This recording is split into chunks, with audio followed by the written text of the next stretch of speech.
Assalamualaikum warahmatullahi wabarakatuh. Perkenalkan, nama saya Nur Suci Aulia Putri dari kelas 3E dengan nomor urut 32. Di sini saya akan membahas soal ulangan harian kedua.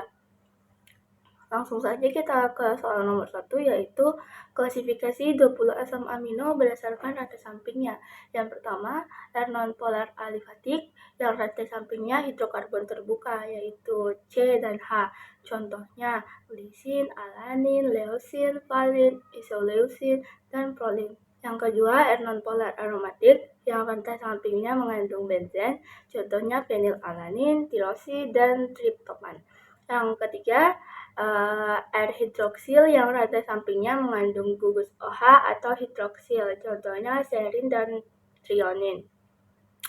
Selanjutnya, air sulfur yang rantai sampingnya mengandung gugus S dan sulfur atau sulfur, contohnya metionin, dan sistein. Selanjutnya, air asam yang rantai sampingnya mengandung gugus COOH atau asam, contohnya asam glutamat dan asam aspartat.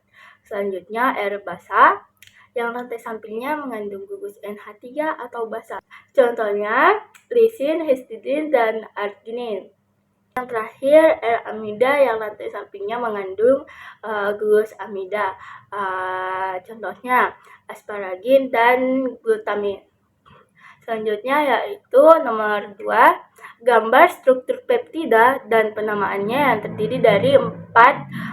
terdiri dari urutan 4 asam amino secara berurutan, yaitu valin, asam glutamat, fenilalanin, dan sistein. Di sini saya sudah menyediakan kertas, jadi kita akan gambar di kertas saja. Baik, langsung saja kita gambar gugus pertama, yaitu asam aminafalin. Asam aminafalin itu seperti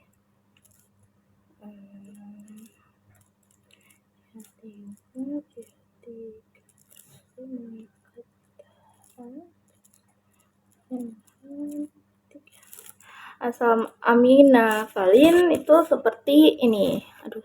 Gambar struktur asam aminafalin seperti ini. Namun di sini saya akan langsung menggambar 4 struktur. Ya, lanjut ke asam aminoglutamat. Yaitu seperti N mengikat H, lalu mengikat C, mengikat H, terus ke bawah CH2, CH2, lalu COO. Nah, di sini asam yang ini asam aminoglutamat. Lanjut, kita gambar struktur fenilalanin ya. Oke. Ikat pasti.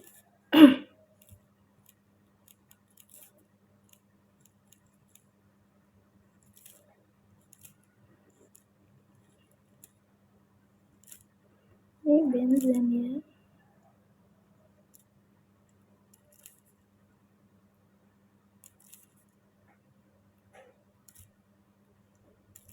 Ini untuk fenilalanin yang ini.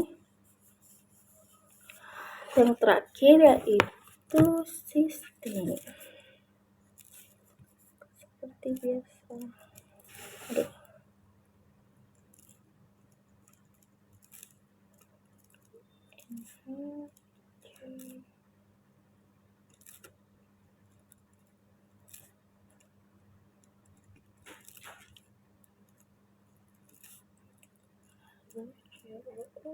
Nah, jadinya keseluruhan 4 struktur seperti ini.